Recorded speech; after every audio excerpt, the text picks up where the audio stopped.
Gaya adalah sebuah tarikan atau dorongan. Gaya dapat mengubah bentuk, arah, dan kecepatan benda.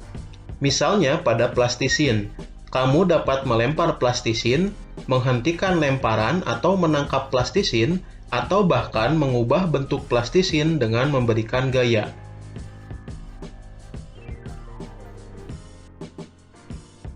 Gaya dapat dibedakan menjadi gaya sentuh dan gaya tak sentuh.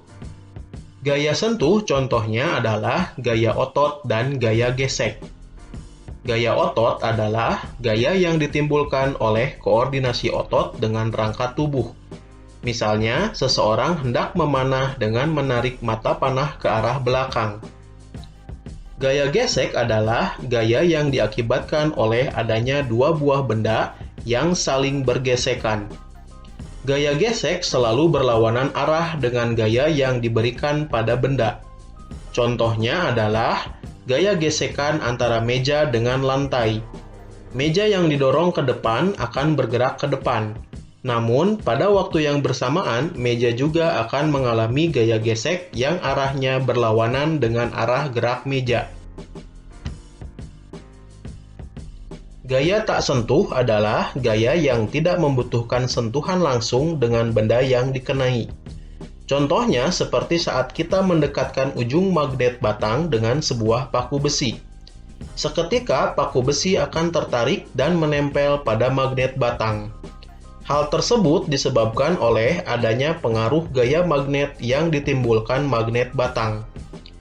Selain gaya magnet, gaya gravitasi pada orang yang sedang terjun payung juga merupakan contoh gaya tak sentuh.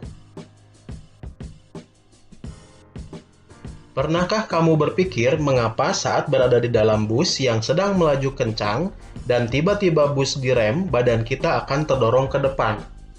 Mengapa pada saat berada di dalam mobil kita perlu mengenakan sabuk pengaman? Sebelum mempelajari hukum 1 Newton, mari kita simak beberapa percobaan berikut ini.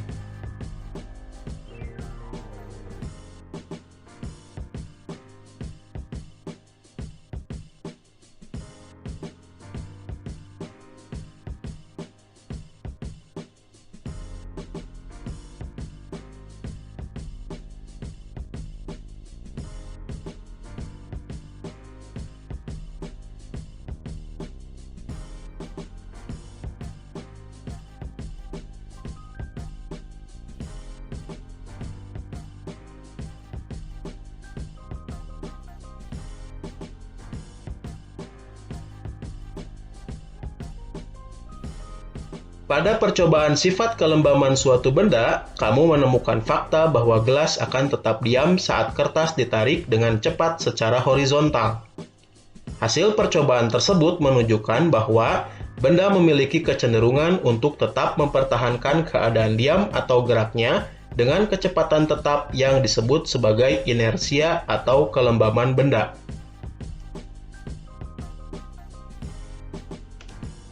Contoh lain yang menunjukkan inersia benda adalah saat kamu berada di dalam sebuah mobil yang sedang melaju kencang, kemudian tiba-tiba direm.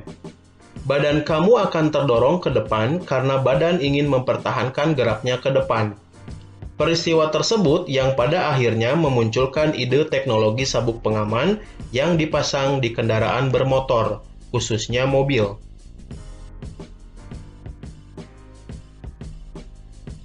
Newton menyatakan sifat inersia benda, bahwa benda yang tidak mengalami resultan gaya atau sigma F sama dengan 0 akan tetap diam atau bergerak lurus beraturan. Hal ini selanjutnya dikenal dengan hukum 1 Newton. Hukum kedua Newton berbunyi, percepatan yang ditimbulkan oleh gaya yang bekerja pada benda berbanding lurus dengan besar gayanya, dan berbanding terbalik dengan massa benda. Di dalam kehidupan sehari-hari, kita sering menemui fakta bahwa pada saat memindahkan balok akan lebih cepat jika gaya yang dikenakan semakin besar. Hal ini dikarenakan gaya berbanding lurus dengan percepatan. Jadi, dengan gaya yang besar, maka akan didapatkan percepatan yang lebih besar juga. Contoh lainnya adalah saat memindahkan meja yang ringan akan lebih cepat daripada memindahkan lemari yang berat jika kita menggunakan besar gaya dorong yang sama. Hal ini disebabkan massa meja yang lebih kecil daripada massa lemari, dan massa berbanding terbalik dengan percepatan benda. Semakin kecil massa benda, maka semakin besar percepatan benda tersebut.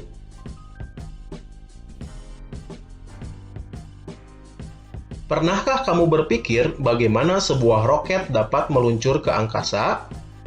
Roket yang terdorong ke atas diakibatkan oleh semburan gas ke bawah. Semakin kuat semburan gas ke bawah, maka roket akan semakin cepat terdorong ke atas.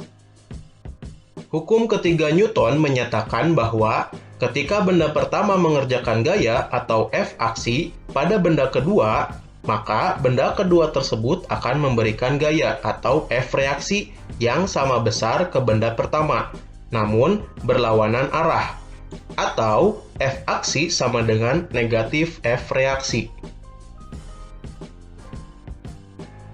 Jadi gaya aksi reaksi selalu bekerja pada dua benda yang berbeda dengan besar yang sama. Contoh gaya aksi dan reaksi tersebut misalnya pada peristiwa orang yang sedang berenang. Gaya aksi dari tangan perenang ke air mengakibatkan gaya reaksi dari air ke tangan dengan besar gaya yang sama namun arah gaya berlawanan. Sehingga orang tersebut akan terdorong ke depan meskipun tangannya mengayuh ke belakang. Karena massa air jauh lebih besar daripada massa orang, maka percepatan yang dialami orang akan jauh lebih besar daripada percepatan yang dialami air.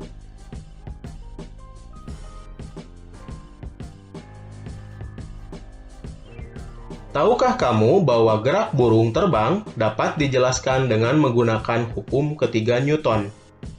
Burung mengepakkan sayap ke belakang untuk memberikan gaya aksi ke udara. Udara yang massanya jauh lebih besar daripada burung memberi gaya reaksi yang nilainya sama besar dengan gaya aksi namun berlawanan arah, sehingga mengakibatkan burung dapat melaju kencang ke depan.